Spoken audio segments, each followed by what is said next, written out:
The buildup of Russian military strength on the border makes Ukraine even more furious. Ukraine will take the attitude of declaring war if Russia adds to its troops at the border. Western and Ukrainian officials have repeatedly warned of a Russian military buildup near Ukraine, where Russia-backed separatists have been battling Ukrainian Western Allied forces since 2014. Russia's move has raised concerns over the possibility of an escalating conflict or even the inevitable war between Russia-Ukraine. Hostilities between the two countries were sparked when Ukrainian President Volodymyr Zelensky confirmed that a group of Russian and Ukrainian separatists had planned a coup attempt in Ukraine, but a Russian spokesman denied Russia's role in the alleged coup. In March 2014, Russia annexed Crimea from Ukraine. A month later, war erupted between Russian allied separatists and the Ukrainian military in the Donbas region of eastern Ukraine. The United Nations Human Rights Office estimates that more than 13,000 people have died. Ukraine and the West say Russia supports the separatists with troops and weapons, but Moscow says individual Russian participation is voluntary. Ukraine has repeatedly criticized the increasing presence of Russian troops near its borders, saying the mobilizations are an attempt to pressure Ukraine.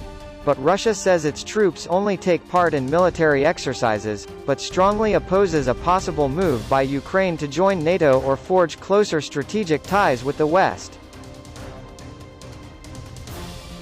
Ukrainian Prime Minister Denis Shmyhal, in an interview with Politico, urged NATO to send warships to the Black Sea and reconnaissance flights to monitor Russia.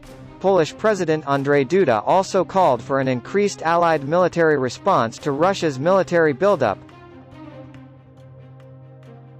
The United States has signaled its concern about the increased presence of Russian troops near the Ukrainian border.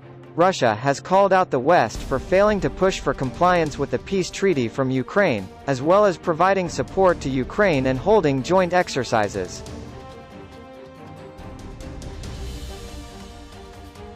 In an April phone call with Zelensky, President Biden promised unshakable support for Ukraine's sovereignty and territorial integrity in the face of ongoing Russian aggression.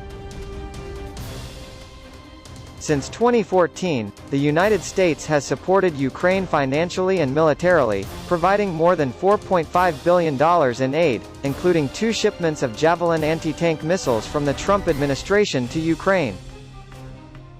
During a meeting this month with Ukraine's Foreign Minister Antony Blinken expressed concern about reports of unusual Russian military activity and emphasized the U.S. commitment to Ukraine's sovereignty. Ukrainian officials say they fear that Russia may make a serious mistake by trying to repeat what it did in 2014, when it amassed troops along the border, crossing into sovereign Ukraine, and did so by claiming they were provoked. So the guideline we have seen in the past is to claim some provocation as a reason to do what was meant to be and planned to do.